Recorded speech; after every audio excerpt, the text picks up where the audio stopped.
pemirsa, selamat pagi. Saya Raisa Nadia. Kita awali seputar Ajus dengan informasi sejumlah aliansi masyarakat akan bergabung dalam demo besar di Jakarta 27 Agustus hari ini. Masa Aliansi Masyarakat Pati Bersatu atau AMPP sudah berada di Jakarta sejak kemarin dan mendirikan posko di depan gedung DPR sebagai titik utama pusat aksi massa.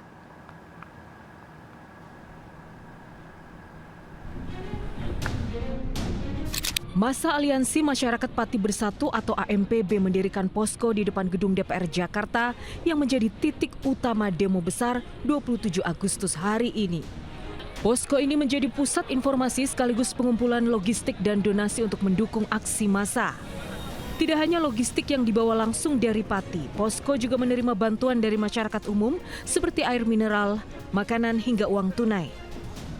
Sejak kemarin, masa aksi dari Pati mulai berdatangan dan menginap di posko. Diperkirakan ada sekitar 500 orang tiba dari Pati menggunakan 14 bus. Masa Pati akan bergabung dengan masa mahasiswa dan sejumlah aliansi masyarakat dari berbagai daerah, diantaranya dari Bangkalan, Depok hingga Semarang.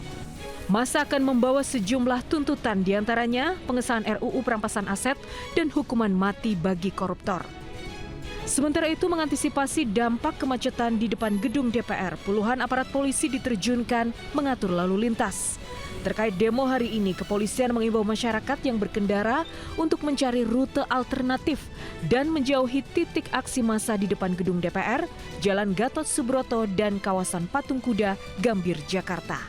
Tim Liputan iNews melaporkan.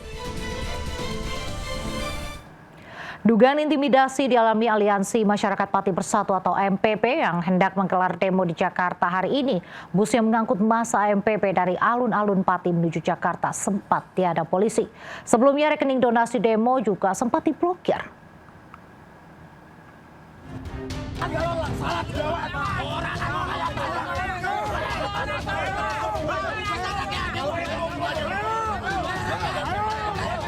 Kericuan terjadi saat 3 bus rombongan massa Aliansi Masyarakat Pati Bersatu tiba-tiba diadang polisi saat memasuki kawasan alun-alun Simpang 5 Pati.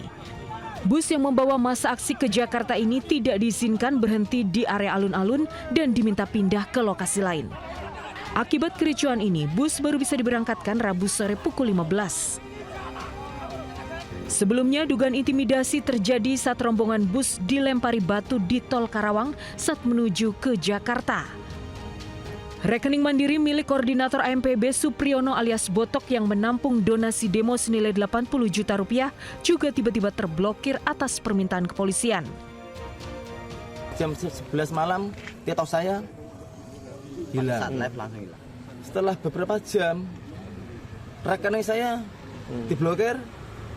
Terus pagi, biasa juga hilang, dibajak. Ya uang koruptor ratusan miliar. Cuma uang 80 juta diblokir kan aneh.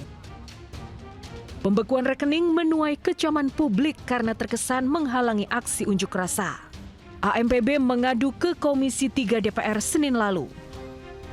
Usai audiensi, DPR meminta rekening donasi milik Supriyono segera dibuka. Bank Mandiri akan segera menindaklanjuti arahan tersebut. Sebaiknya rekening tersebut agar bisa diakses kembali oleh pemiliknya, ya, karena menurut kami ya tidak ada hal ihwal terkait pidana ya masalah tersebut. Maka kami akan menindaklanjuti Pak Ditkrimum apa yang tadi disampaikan untuk segera melakukan pengaktifan kembali rekening. Selain rekening yang diblokir, Supriyono juga sempat akan dibawa aparat dari depan gedung DPR beberapa hari lalu.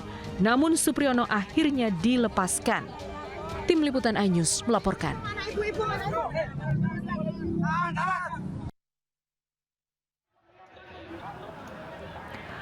Sementara itu, pemirsa, gabungan BEM Mahasiswa Semarang diadang polisi di Jalan Pemuda saat akan menggelar aksi di kawasan Tugu Muda. Masa dihentikan barisan aparat di Jalan Pemuda di sekitar kantor Wali Kota Semarang. Sempat terjadi negosiasi alot antara perwakilan mahasiswa dan pihak polisian. Namun aparat tetap tidak membuka akses menuju Tugu Muda. Sebelumnya, masa gabungan BEM Mahasiswa Semarang melakukan long march membawa 5 tuntutan. Salah satunya mengenai praktik korupsi di kalangan pejabat publik.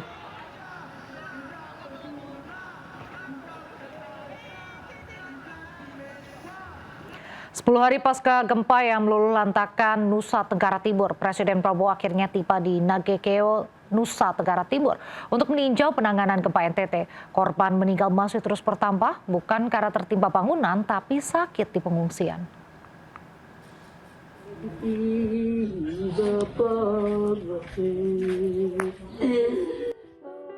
Isak tangis keluarga pecah di depan peti jenazah Petrus Ndiwa, lansia 70 tahun, warga desa Kotagana, Kecamatan Mauponggo, Nagekeo, NTT. Ironis, meski selamat dari reruntuhan gempa 11 hari lalu, Petrus tidak bisa bertahan di pengungsian. Ia meninggal setelah mengeluhkan sesak nafas akibat asma. Meski sempat mendapat perawatan di puskesmas, namun kondisinya terus menurun. Mempunyai riwayat asma. Dan saat gempa, Bapak Petrus dan keluarga mengungsi di dapur MBG yang belum punya dinding. Saat di dapur di pengungsian, sering mengeluh sesak napas.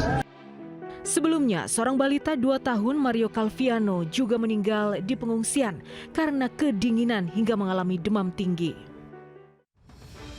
Data BNPB per 26 Agustus kemarin, sekitar 179.000 warga NTT masih mengungsi dan takut kembali ke rumah mereka. BMKG mencatat ada 7.429 gempa susulan terjadi setelah gempa utama magnitudo 7,7 pada 15 Agustus lalu. 11 hari pasca gempa meluluhlantakan NTT, Presiden Prabowo akhirnya tiba di Nagekeo. Presiden meninjau posko pengungsian di markas Batalion Teritorial di Desa Tonggurambang. Usai berkeliling ke dapur umum dan menemui warga, Presiden memimpin rapat koordinasi penanganan dampak gempa NTT. Kita jalankan mungkin untuk keamanan, sekolah-sekolah mungkin di tenda dulu. Ya. Menurut para ahli, kita butuh kurang lebih sabar mungkin maksimal mungkin 3 minggu lagi ya. Baru relatif aman semuanya, kita mulai nanti bangun hunian-hunian sementara dan perbaikan rumah-rumah dan sebagainya. Tim Liputan iNews melaporkan. Musim kemarau panjang dan minimnya air membuat kebakaran hutan dan lahan makin tak terkendali hingga mendekati permukiman di Palangkaraya, Kalimantan Tengah. Sementara di perbatasan Kulon Progo dan Bantul, Yogyakarta, titik api tiba-tiba muncul di kawasan selatan Bendungan Kamijoro di tengah Sungai Progo hingga viral. Hujan yang belum turun selama berbulan-bulan menyebabkan kekeringan hingga kebakaran hutan dan lahan terus meluas di Palangkaraya, Kalimantan Tengah. Salah satunya di Jalan Yosudarso 18, di mana petugas kewalahan memadamkan api. Lantaran angin kencang yang berhembus, serta asap pekat yang menyelimuti kawasan ini. Kebakaran lahan ini merupakan kebakaran lanjutan dari puluhan hektar lahan yang sebelumnya terbakar. Bahkan kini api sudah mendekati permukiman. Selain medan yang sulit, pemadaman juga terkendala minimnya sumber air. Akibat kebakaran lahan menimbulkan kabut asap yang sangat mengganggu aktivitas dan kesehatan warga. Begini bulet-bulet. Sementara di tengah Sungai Progo, perbatasan wilayah Bantul dan Gentakrejo, Kabupaten Kulon Progo, kobaran api nampak membumbung tinggi hingga viral. Bahkan kebakaran yang hanya berjarak 500 meter dari permukiman ini sempat membuat panik. Diduga kondisi cuaca yang kering menjadi pemicu kebakaran. Namun penyebab pasti dari kebakaran ini masih didalami, apakah dipicu kondisi cuaca, kelalaian, atau faktor lainnya. Tim Liputan iNews melaporkan.